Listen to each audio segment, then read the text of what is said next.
পাকিস্তানের তৈরি JF-17 থান্টার যুদ্ধ বিমান কিনতে বর্তমানে আগ্রহ দেখাচ্ছে বিশ্বের একাধিক দেশ। এর মূল কারণ হল কম খরচে আধুনিক ও কার্যকর যুদ্ধ ক্ষমতা। সৌদি আরব, বাংলাদেশ, ইরাক, ইন্দোনেশিয়া ও লিবিয়া সহ বিভিন্ন দেশ ইতোমধ্যে এই যুদ্ধ বিমান কেনা বা কেনার বিষয়ে আলোচনায় রয়েছে।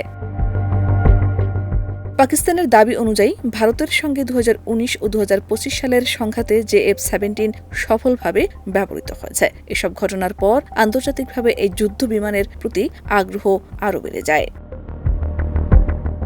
গত বছরের সেপ্টেম্বরে সৌদি আরব ও পাকিস্তানের মধ্যে একটি প্রতিরক্ষা সহযোগিতা চুক্তি হয়। এরপর থেকেই ধারণা করা হচ্ছিল সৌদি আরব পাকিস্তানের JF-17 যুদ্ধবিমানের প্রতি বিশেষ আগ্রহী। সৌদি আরব ছাড়াও বাংলাদেশ ও ইন্দোনেশিয়ার মতো দেশগুলো এই যুদ্ধ বিমান কেনার সম্ভাবনা যাচাই করছে।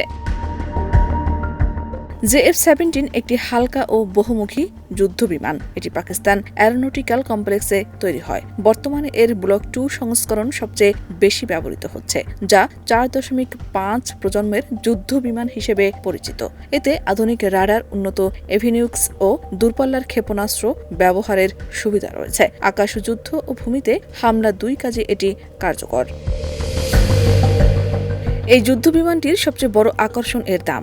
একটি JF-17 এর দাম প্রায় 25 থেকে $30 মিলিয়ন, যা রাফাল, গ্রিপেন ও ইউরোফাইটারের মতো যুদ্ধ বিমানের তুলনায় অনেক কম। অথচ সক্ষমতার দিক থেকে এটি অনেক ক্ষেত্রে তাদের কাছাকাছি। বিশ্লেষকদের মতে JF-17 রফতানি পাকিস্তানের প্রতিরক্ষা শিল্পকে শক্তিশালী করবে এবং দেশের অর্থনীতিতেও ইতিবাচক প্রভাব ফেলবে। কম খরচে নির্ভরযোগ্য যুদ্ধবিমান হিসেবে JF-17 এখন অনেক দেশের জন্য আকর্ষণীয় বিকল্প হয়ে উঠেছে। শাহনাজ পারভীন, দেশ রূপান্তর।